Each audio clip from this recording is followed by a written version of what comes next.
Қабиболла Сыдайықұлы өзіне дейінгі көп көмбенің бетін ашқан, өзінен кейінгі көп өнерлінің өрісін кеңіткен кемеңгер. Қабекең біздің Маңғыстаудың ішінде тысында жан-жақты зерттеп білген ғұлама ғалым болады. Ол өзінің алдына қойған мақсатын орындамайынша ұйықтамайды ешқандай. Қабекеңнің бір ғажабы, әттең денсаулығым ояз, әйтпесе Форт Шевченко кетік деген роман жазайын деп едім деп айтып отыратынды. Бес қыздың ортасында қыз мінезді болып өскен, әкемнің тәрбиесі. Бірақ егерде бірдемеге ренжісе, адайлығын көрсететін жігіт болған. Қолы ыстық болатын. Сол қолын маңдайымызға қойса, қазірге дейін сол қолын ыстығын біз сағынамыз. Қабиболла Сыдайықұлы, Ақберені адайдың. Ғылымның жолы тақтайдай сайрап жатқан даңғыл емес. Қиямен еңіс, кедір бұдырмен тегіс аралас қиын соқпақ. Ұлтқа қызмет ету білімнен емес, мінезден деген Көсем Әлиханның ләмі қабең болмысына құйып қойғандай шақ келер сөз. Өйткені ел мұрасын тірнектеп терген ғалымның ғажайып еңбегі тек білімнен гөрі асқақ ар алдындағы адал борышқа көбірек ұқсайды. Тарихын теріп жұртыңның ұйқысыз өтті талай түн, арындап алға ұмтылдың, Ақберені адайдың. Содан маған Ақберен деген кітап тауып көрейін. Ақберен деген кітап сендесін көріп көрейін, сен ағам шығарарды. Мен білмеймін, ағама соқтым сосын. Ойбай, аға, мына халық дейтін мені қоятын емес. Ақберенді сұрап жатыр, маған Ақберен жіберіңіз. Ойбай, мына қайтардан бастырып керек болды керек, қайтардан бастырыңыз. Содан қайтардан бастырып, Қабекең жаңағы біздерге жіберді Маңғыстауға. Жаңа шығып жүрген термешілер мен жыршылар ғой, олардың қазір көбі жоқ. Солар дейтін кәдімгідей тіпті осы бір өлгеніміз тірілді, өшкеніміз жанды деп өлердей қуанышындыры. Қуанып, естеріп кетіп жаңағына басқа жасықтардың астына салып жатып жаттап, эфирге шығарды, сахнаға шығарды. Ақберен қабең еңбектерінің алғашқысы емес. Ғылым жолына түсіп, парасат пайымы әбден толысқан кезде берген жалы биік туындысы. Ал алғашқы еңбек қана емес-ау, ізашар қадамдар, тұңғыш талпыныстар қашан, қайда басталып еді? Боз адар сарша қылды ауылым кешкіл деген, бесігі пәк шағымның сәбилік ес білмеген, ешкімден білмесе де сағатын, ай күнін де. Бәрі анау алыстағы Атырау, қияндағы Қарашыңгүлде басталған.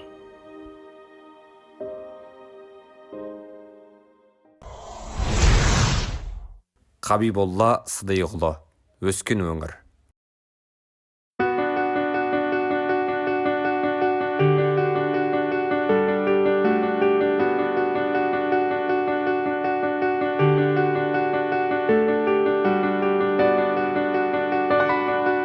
Бұйра құмдар, үрпек шағылдар. Бұл Қарашыңгүл маңы.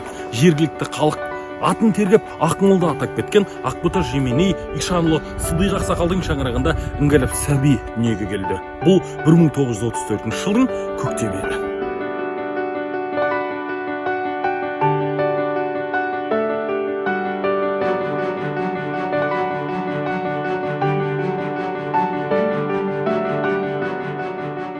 Балашақтың көктемі, жемнің бойын жағалай қонған аядай ғана ақ киіз тоғайды өтулі.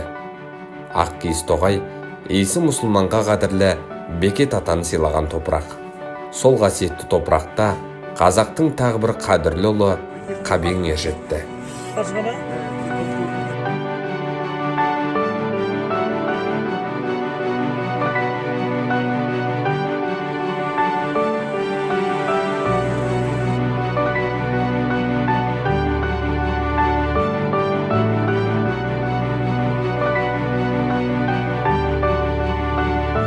Әке елге ардақ Ақмолда.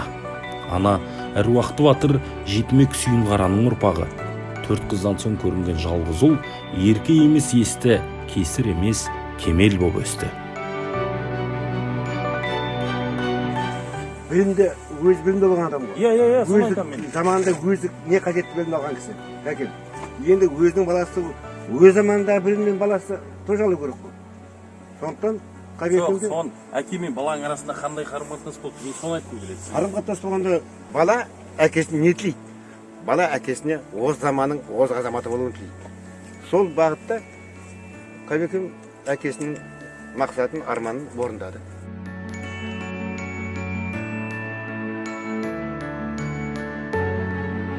Қабекеңнің бастауыш мектепте оқыған жері осы өңір, Осман. Осы жерде көптеген жертөле үйлер болды. Біздің бала кезімізге дейін.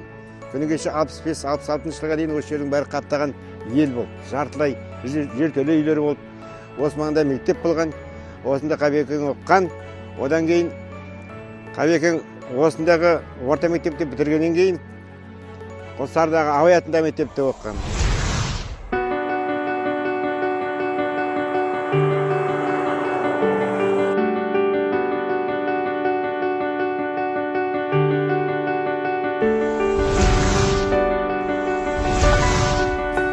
Қабекеңнің табанының ізі қалған дәліздер, Қабекеңнің саусағының табы қалған есіктер. Біз Құлсары қаласындағы Абай мектебіндеміз. Дәл осы мектепті бітірген Қабекең арман қуып алысқа аттанған. Ол кезде Құлсары бұндай үлкен қала емес еді. Қабекең де балалықтан өтіп жігіттікке жете қоймаған шағы.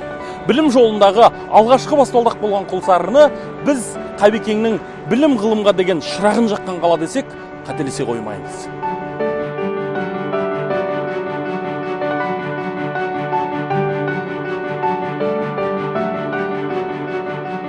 Зиялы кісі қыз мінезді жігіт. Ондай жігітті солай деп атайды, қыз мінезді дейді. Сабырлы, байсалды, адамгершілігі жоғары, жасынан. Адамды сыйлай білетін, сондай адам болды, жас жігіт кезінде. Қабекеңнің артықшылығы басқа пәннен көрді, әдебиетке жасынан әуестігі қалыптасты. Иә, замандастары да жиі еске алады. Бала Қабидің зейінді зерек оқушы болғанын, өлең жырға іңкәр, жаны жібекті есілген жайсаң жан екені. Сыдиқ ақсақалдың арғы бергіден хабары мол, білімді, парасатты жан екенін айттық. Жақсы екенін тұлғасынан түйген тәрбиенің өзі бала Қабидің білім көкжиегін кеңітіп, асқарға ұрар құлашын, қияға самғар қанатын тым жас кезінен қатайтса керек. Ал бес қыздың ортасында өскені, кісі бетіне жел боп тимейтін мінезінің, ашуға сараң, сабырға бай кісілігінің, желік солықтан ада адами келбетінің, ең бастысы кіршіксіз азаматтық тұлғасының қалыптасуына ерекше әсер етсе керек. Сыдиқ ақсақалдың, Ағия шешеміздің бауырынан бір ұл 5 қыз өрбіді. Сол 5 қыздың біреуінің есімі Күлсін, мен сол Күлсіннің баласымын.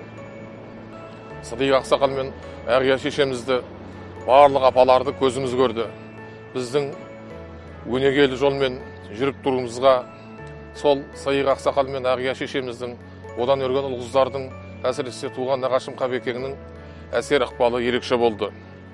Менің сол Қабекеңнің жолын қуып, әдебиет журналистикаға келуімде сол ақсақалдардың, сол абзал ағалардың қасиеті деп білемін. Қабиболла Сыдиқұлы, білім биігінде. Құлсарыда оқып жүргенде жазған сызғандары аудандық, облыстық газеттерде жарияланып жүрген Қабиболланың шығармашылығы Атырау барған соң тіпті шарықтайды. Ақындық Құдайдан берілген талант. Оған кемел білім мен тынымсыз ізденісті қосқан Қабең студент кезінде Атырау бойына тегіс танылады.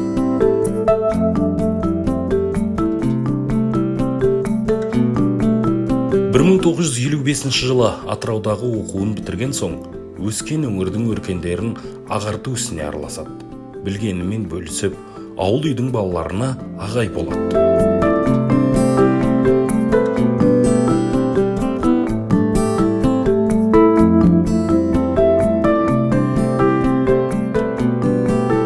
Ал арасында Қабидай арманшыл жанға Атырау аймағы тым тар еді. Білгенінен білсем дегені көп. Жас жігіт ақыры белін бекем буып сапарға аттанады. Бағыт Алатау, Алматы.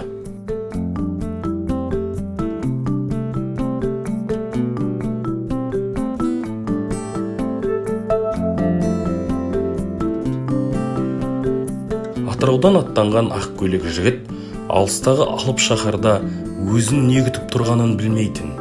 Бір білері білімнің түпсіз, ғылымның шексіз екені. Мақсат айқын, сол көл көсір дариядан қалауынша сусындамақ. Құдай біледі, бір күні өзім де телегей теңізге айналамау деп ойламаған шығар.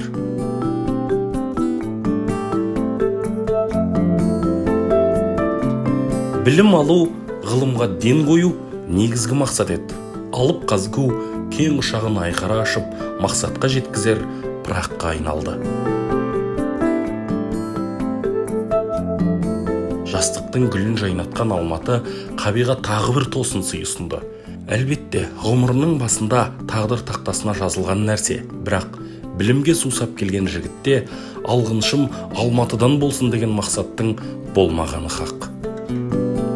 Бірақ сылқым Алматы, жайдарман Алматы, кербез Алматы ғашық қылмай қояр ма? Әуелден өзіміз айтып қойғанбыз, үйленгенде біріміз ақылдасамыз деп. Сөйлеп жүретінбіз бұрын. Бір күні Қаби айтты маған, бір қызбен сөйлесіп жүретінбіз деді.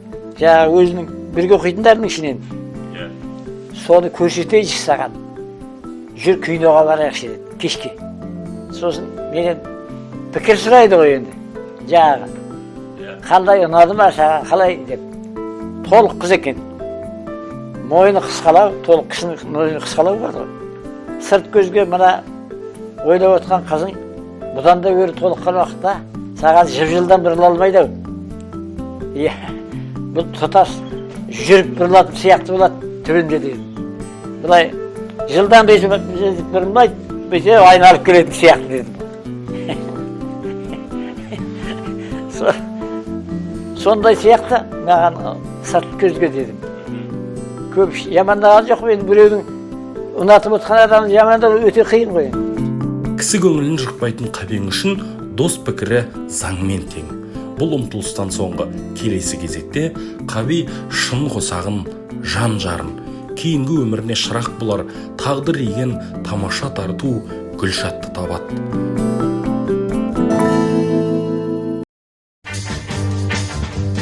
Махаббаттың құдірет күші әлдиле, екі жақтың табыстырған жүрегім, жастық жауын арсылар. Тәкаппар таудың текті ұрпағы алматылық ару да атыраулық жігіттің қолын кері қаға алмайды.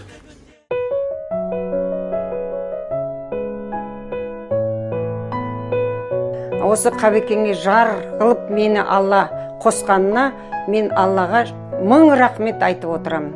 Біздің өміріміз өте шуақты, мәнді, сәулетті өтті деуге болады.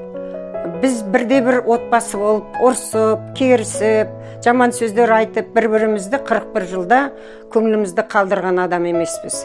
Себебі Қабекеңнің өзінің мінезі өте майда, ешкімге қарсы келмейтін, бірақ егерде бірдемеге ренжісе, адайлығын көрсететін жігіт болғаны.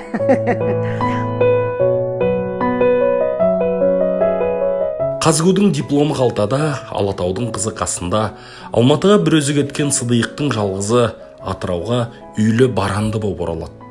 Жайсаң жайықтың жағасы, ағеден ағайынның арасы, Қағылез Қабең тағдырына риза еді. Өңірдегі өмірге астаналық келін де тез үйренді. Көз көрген қатар ежеттес дос айтады.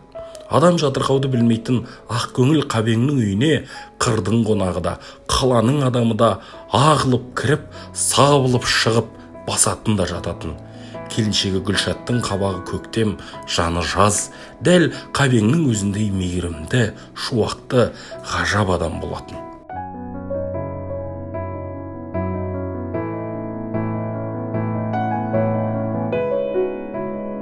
Қабеңді Атырау жатырқаған жоқ. Керісінше ағыл тегіл жақсылықтар төгіп жарылқады.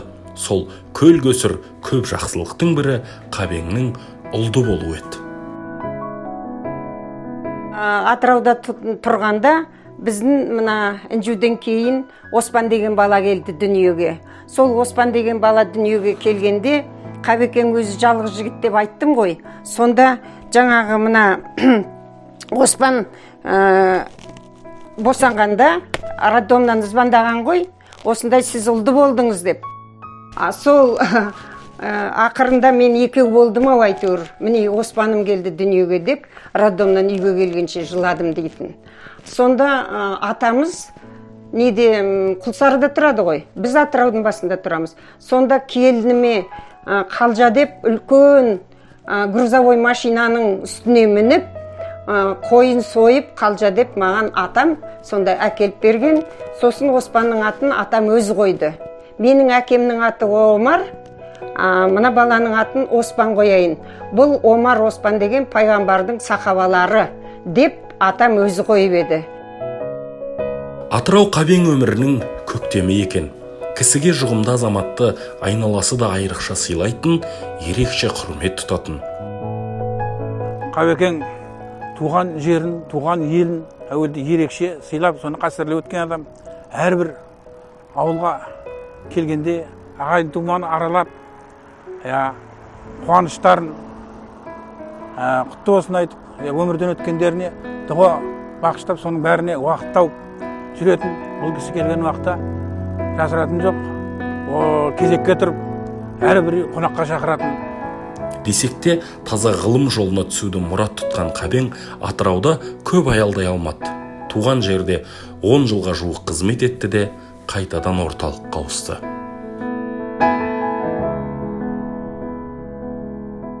Біз енді Алматыға 69 жылы келдік қой осында. Келген кезде біздер әуелі ағайындармен араластық. Ағайындар ол кезде міне Шайқ ағай бар, Естөре ағай бар, Оразақып, Ғұбайдулла Айдаров ағай бар. Көп осы жердегі Иболла деген ағай болды, Инабат деген ағай болды, Жазықбай Ақант деген ағай. Сол ағайындарменен қатты араластық. Оның ішінде ең біз жақсы араласқанымыз Әбішпенен Фариза болды. Қоныс ауыстырғанмен мінез өзгере қоя ма? Қабекең мен Гүлшаттың Алматыдағы пәтері де дәл Атыраудағыдай хан базарға айналды. Сол кісінің үйінде мен 3 ай жаттым, бір баламен барып Алматыда. Ағайынның үйіне де бір күннен кейін сен мүмкіндік жоқ. Содан кейін ол баламенен, менің жолдасыменен 3 ай қалып қойды соның үйінде. Мен уже жұмысқа кеттім 2 айдан кейін. Сонда күніне бізге жаңағы басасады. Қабекең, мынау не болған? Ой, інім, сен деген Маңғыстаудан келген адамсыз. Сен деген елде жүргенде бізді қалай құрметтедің? Мынаған келгенде мен сені тек былай жаңағы қошаймен жіберуге бола ма деп жаңағы. Ағайынмен ағайындай араласа жүріп, Қабең әуелгі бағыттан айныған жоқ. Атыраудан Алматы ауғандағы негізгі талап ғылыммен шұғылдану. Машақаты мен ләззаты қатар жүретін ізденістер жолына шындап түскені де осы кездер еді. Қабиболла Сыдайғұлы, ғылым қиясында.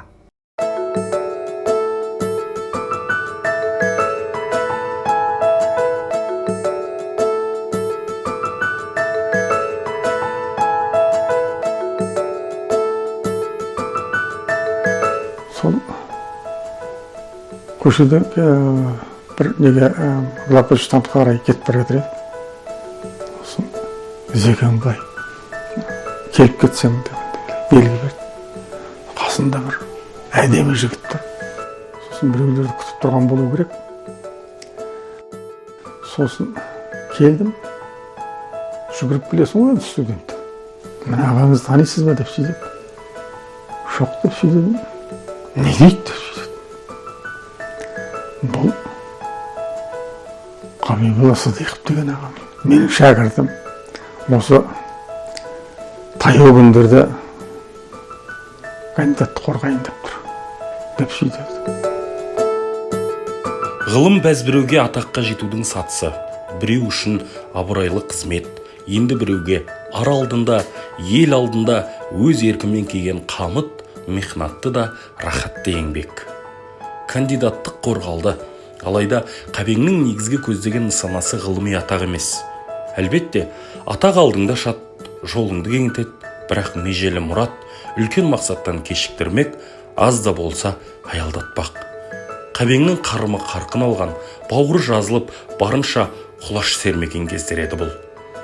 1972 жылдан бастап арасына жыл салмай Ақберен, Маңғыстау, Ақын жыраулар атты 3 кітап шығарды. Кез келген кандидаттың қолынан келмейтін, тіпті докторлардың өзіне егертпес көлемді еңбек еді бұл.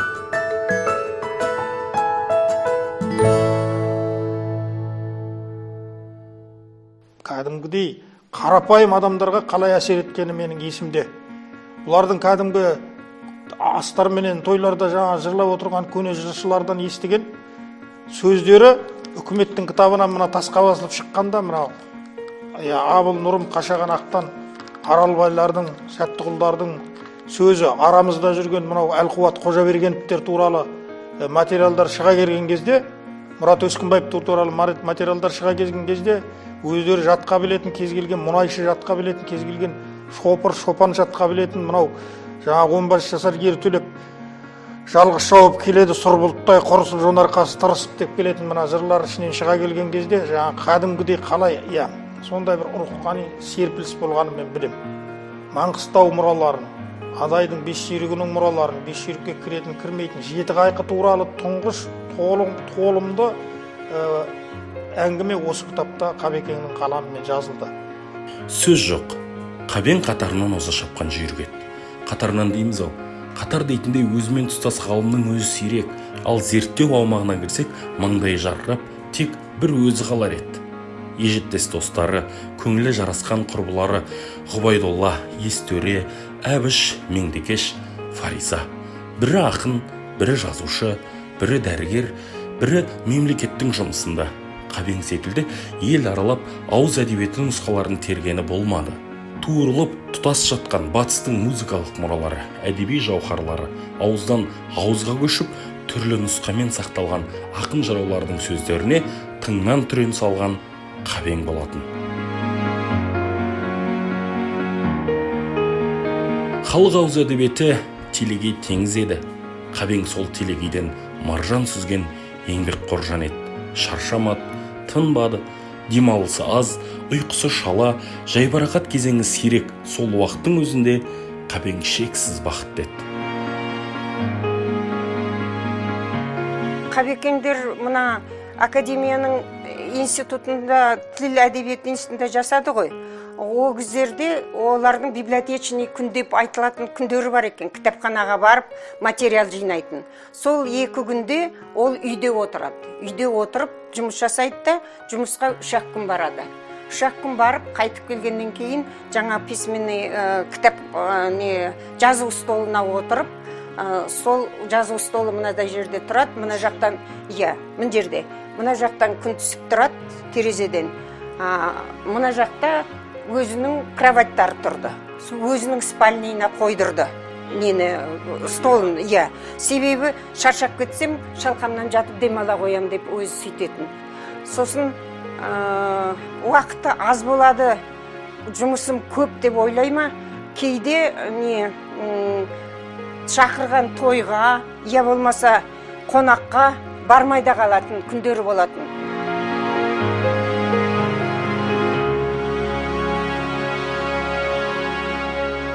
Сонау бір жемнен соңыма ерген сен едің, сан серіктердің сыралғысы едің, жөнедің. Қырларға шығып қиырға көз сап қарасам, маңымда жоқсың, қайда бір қайда жөнедің. Көктемдер келді, жайнады дала жаңғырып, ақ жаңбыр төкті жердің бір иесін тандырып, нөсерін жырдың селдетер едің жоқсың сен, қайда бір кеттің, өзегімді өрт қып жандырып. Келеді уақыт сан жүйріктерге құрықсап, санаспай асау бұлқынған бұла ырыққа, сен жалын ата басынан қардың қарайсың, ағындап келіп 36-ға тұрып қап. Кеңесшім менің отырар жаз боп жайғыласып, самал боп соғар сырбаз інім ау қайдасың, сырқаттар сығып, құлазып қалған кездерде іздедім сені қайдасың. Меңдекеш қайтыс болатында Қабекең қасында болып, өзі көзін өзі жұмды, больницада қайтыс болды. Сол қалай Меңдекеш қайтыс болды, сол жылы Қабекең қатты стресс болды. Сол жылдан бастап Қабекең ауыра бастады. Ол кезде Қабен 40-қа да толмаған, қамал алар жаста қылшылдап тұрған азаматты күйзелткен Меңдекеш қазасы кейінгі өмірге де көлеңке түсірген екен. Бірақ ғылым марафоны өмірдің шегіне дейін жалғаса берер ізденіс жолы кідірсе де үзілмеген. Керісінше, сол оқыс қазадан опырылып кетпей, қайрат тауып, тістене қасарысып, ғылыми зерттеулерін бұрынғыдан да тереңірек, кеңірек, жүйелерек жүргізді. Елдегі жылт еткен жақсы әңгімені жазып алып, талай қарттың көкірек көмбесіндегі қазынаны ғылыми айналымға түсірді. Ауылдағы білесіңдер ғой, Шыртанып Ізбасар деген жігіт. Сонымен қатты көп қаталысатын. Осыдан өзі қарап, жаңағының бәрін өлеңдерін салыстырып, кейбіреусі латын әрпімен жазылған болған. Кейбіреусін осы көсіміздегі мына кириллицаға түсіріп, сөйтіп отыратын.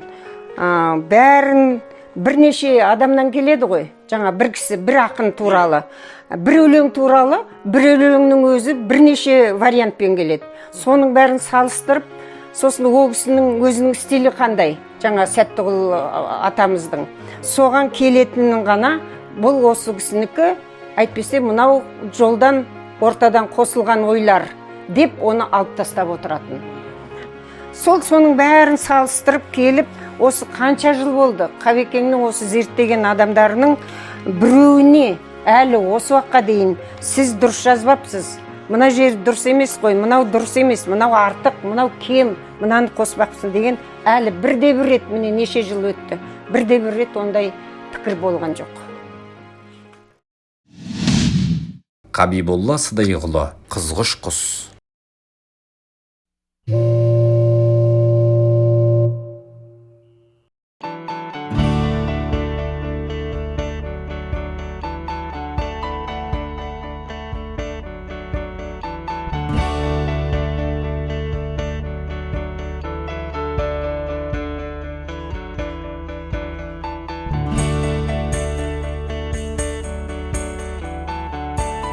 Бір 1982 жылы Қабекең Маңғыстауға сұранады. Әуезов институты ғалымды жібергісі келмейді, алайда денсаулық жағдайын алға тартқан Қабең ақыры рұқсат алады. Осылайша оның өміріндегі Ақкетік деген атаумен 2 жылдық керемет кезең басталады. Керемет дейтініміз Қабеңнің бұл келісі тарихи бетбұрыстар мен ғылыми жаңалықтардың ізашары болған келіс еді.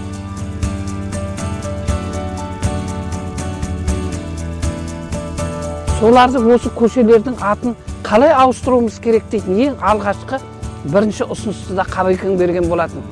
Қабекең кәдімгі әрбір адамға жеке-жеке тоқталып, ол жаңағы айтқан Досан Тәжіұлы деген кім, Иса Батыр кім, ана жаңағы Қиту Бекжанов деген кісі кім, Нұрсұлтан Оңғалбаев деген кісі кім, Бейменбет Маяұлы деген кісі кім. Осылардың әр қайсысына жеке-жеке сараптама бере отырып, біздің мына Ақкетіктің көшелерін қалай атауымыз керек дегендегі бірінші ұсынысты да жасаған Қабекең болатын.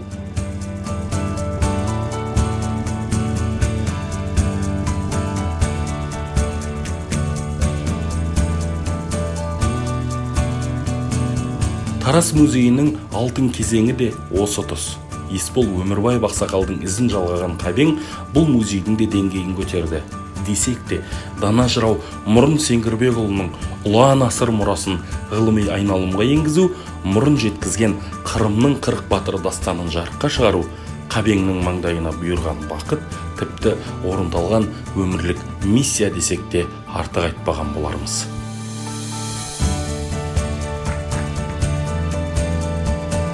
Адамзаттың Айтматов атанған Шыңғыс Айтматовтың ел сапарларға шыққанда мен Манас еліненмін. Мен Саяқбай Қарабаевтың еліненмін.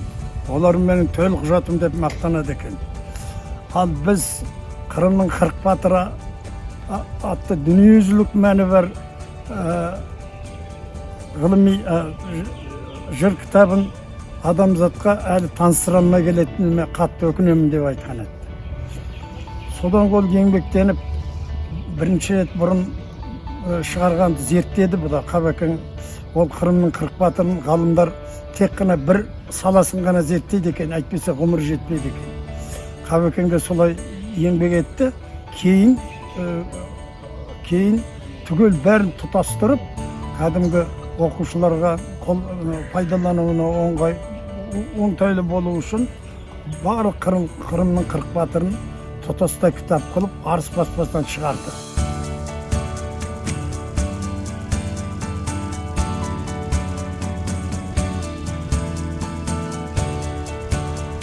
Қызғыш құс Қабеңе халық берген есім.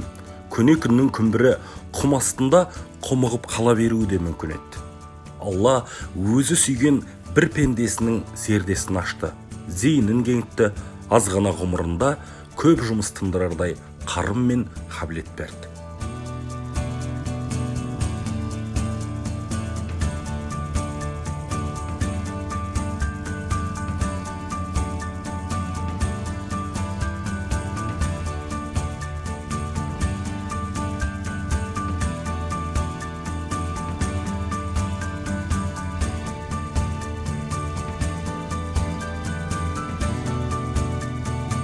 Сол әр жерден жиі үзіліп, көп жалғанған алтын шынжырдың дәнекері Қабиболла Сыдиықов еді. 84 жылы Алматыға оралған Қабеңді Әуезов институты қуанышпен қарсы алды. Бұл сансыз сапарлар алдында әл-қуат жинарлық аз ғана аял болатын. Қабекеңдер отырып алып жаза беретін. Осы отырмаған еш уақытта. Соншалықты папкілерді жинап қойған үйде, мысалы үшін, соншалықты. Сол сияқты Қабекеңнің енді ғылымға нағыз ғалым адамдар осындай болу керек қой. Мысалы мен өзім Марғұланның шәкіртімін, Көмековтің шәкіртімін, ғалым адамдардың жанында болдық қой, талай ғалымдарды көрдік қой, шынын айту керек. Қабекең соның ішінде ерекше адам еді. Ерекше адам, әйтпесе Қабекеңнің істеген істерін көп адамның қолынан келмейтін себебі бұл елдің аузында ғой. Елдің аузында әлге шейін талай нәрселер бар. Елдің аузынан жинап, оны шығарып, оны ғылыми айналымға түсіру деген керемет нәрсе. Біз мысалы үшін дайын нәрселерді, бұрын жазылған нәрселерді зерттейміз мысалы үшін. Қабекең елдің аузынан алып, мысалы, соны ғылыми айналымға кіргізген адам. Елдің аузы сансыз, сол сансыз аузда жүрген кереметті қисапсыз.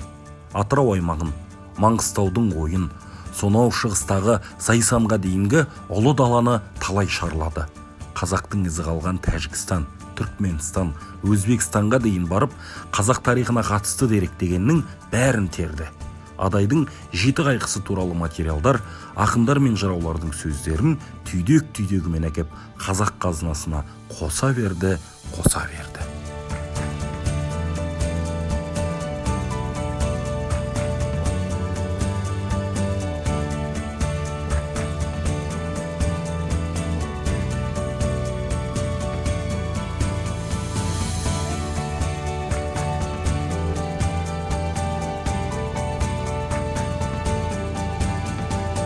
Кімдермен кездесті, кімдер не айтты, олардың жаңағы мына өзі зерттеп жүрген ақын жазушылар туралы, ақындар туралы айтқандарын ұмытып қалмас үшін жаңа жазып отырғанда көпке дейін отырып қалады.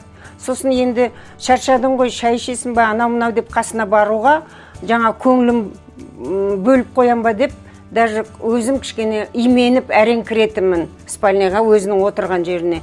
Кейде өзі шақырады. Маған ағарған әкеліп берші деп.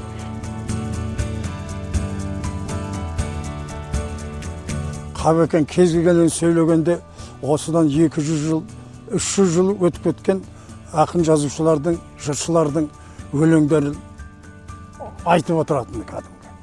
Термелеп, жырлап бер десе жырлап бере алатынды. Батыстағы көптеген 150-200 жыл бойы ұмыт қалған ақындарды жарыққа шығарып кетті ғой. Былайынша айтқанда артында үлкен ғылыми мектеп қалдырған ғалым.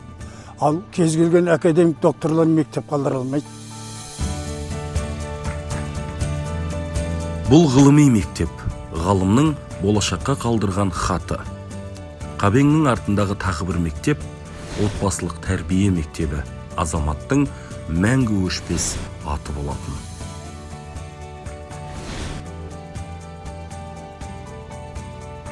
Біз енді әйелдеріміз ғой енді, пендеміз ғой енді. Сол бір қателік айтып қойсақ, бір пенде болғасын біреудің артынан бір кішкене жағымсыз бірдеңені мнениеңді, өзіңнің білдіріп қойсаң, мынау онда бұлай ілуіл тұрады. Төрде ілуіл тұрған қамшыны маған көрсетеді. Әй, Гүлеке, мына қамшыны қара деп. Сонысын сол қамшыға қарап, үндемей жым болып қоя қоямыз. Бір ауыз сөз дейсіз? Иә, бір ауыз сөз.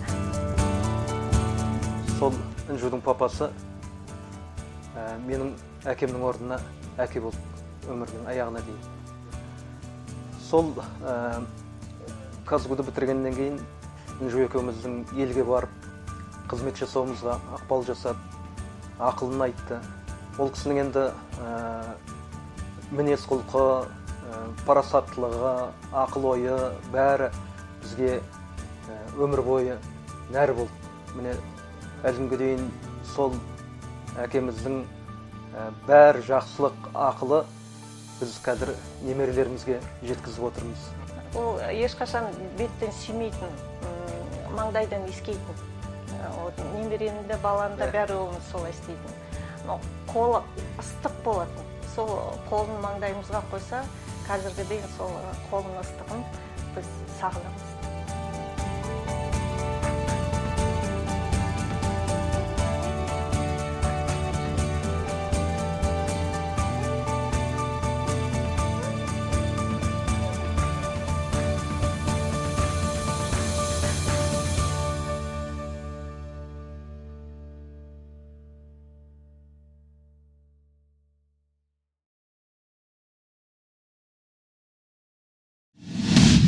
Қабиболла Садиқұлы, өттің дүние. Сол күні Қабиболла досым екеуміз мынау Бекет ата атындағы мектепке барып, Құран оқуға бардық, шешім қабылдадық.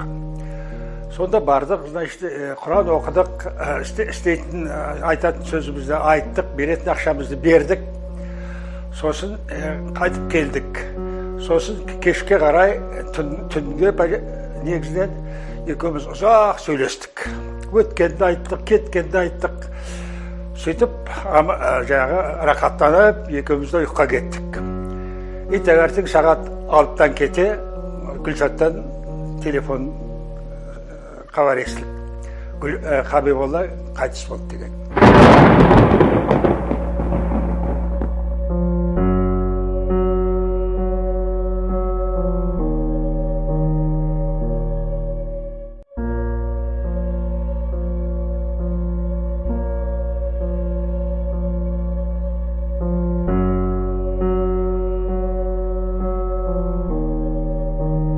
Біз қазір Алматы қаласы 4-ші орбита шағын ауданы 4-ші үйдің алдында тұрмыз. Мынау үйдің 3-ші қабатындағы 4 бөлмелі пәтерде Қабекеңнің бүкіл саналы ғұмыры өтті. Алашта аузына қаратқан айтулы ғалымның еңбектері де осы үйде жазылды, жарық көрді. 2001 жылы ғалым өмірден өткенде осы үйден сүйегі шығарылды, осы жерде жаназасы да оқылды.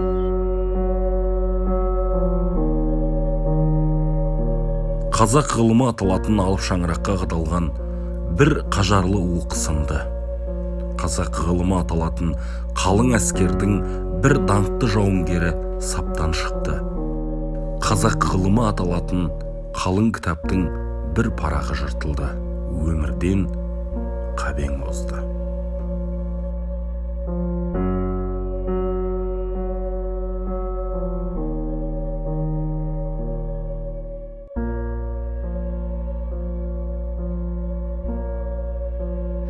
Сондай маған екі нәрсе есімде қалды.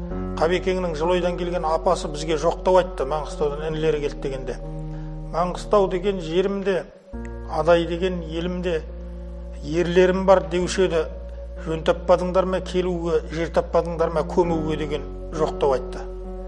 Сонда ана Балапан деген кісі тоқтау айтты. құдаша сабыр етіңіз. Мен екі қайғыны, талай қайғыны көрдім, бірақ екеуі есімнен кетпейді. Бостандық ауданынан айырылғанда қазақтың қалай жер болып, өзбектердің қалай құтырғанын көргенмін. Сонда мен қара жер болып вагонда жатқам, сонда да өлмеп едім. Қаныш Сәтбаевтың үйіне кейінгі қатыны өлгенде қазақты кіргізбей қойғанда, кілең милиция менен соғырлықты да көріп өлмегенбіз. Оның өзінде бүкіл қазағының алақанында, өзі өлең төсегінде, қазақтың топырағында, қазақтың ең жақсы жиналған жерде дүниеден өтіп сол топыраққа беріліп жатқан ініңіздің арманы жоқ, сабыр етіңіз деген бір жұбатып тоқтау айтқаны менің есімнен кетпейді осы әңгімелер. Дәл осы бес тастың астында албағамыз жатыр. Анау жылой Қарашыңгүлден басталған ғұмыр дарияның лықсып келіп тоқтағаны дәл осы тұс. Қайран Қабекең өзі шексіз жақсы көрген Алатауының баурайын мәңгі мекен етті.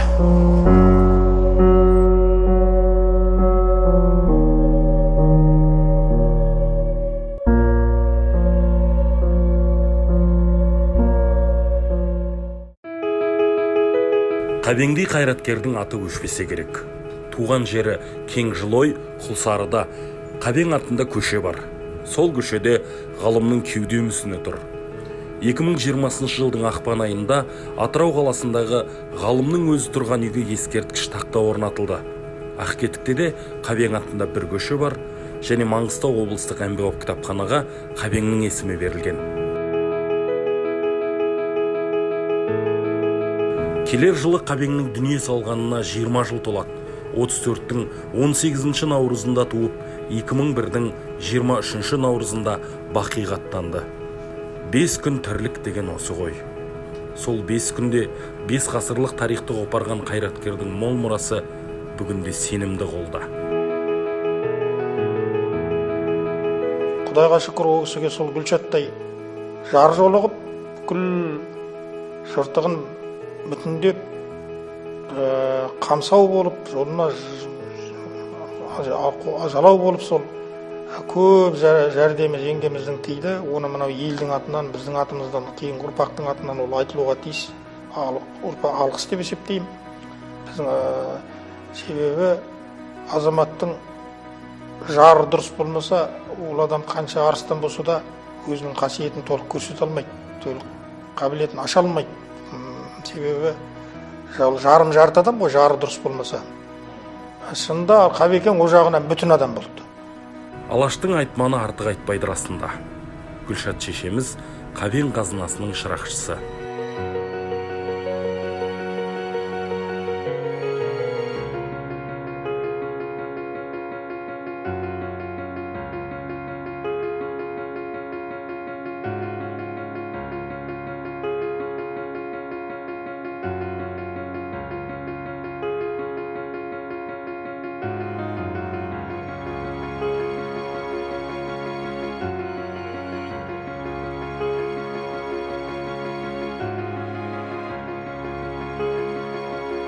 Шырағың сөнбесін, Қабеке.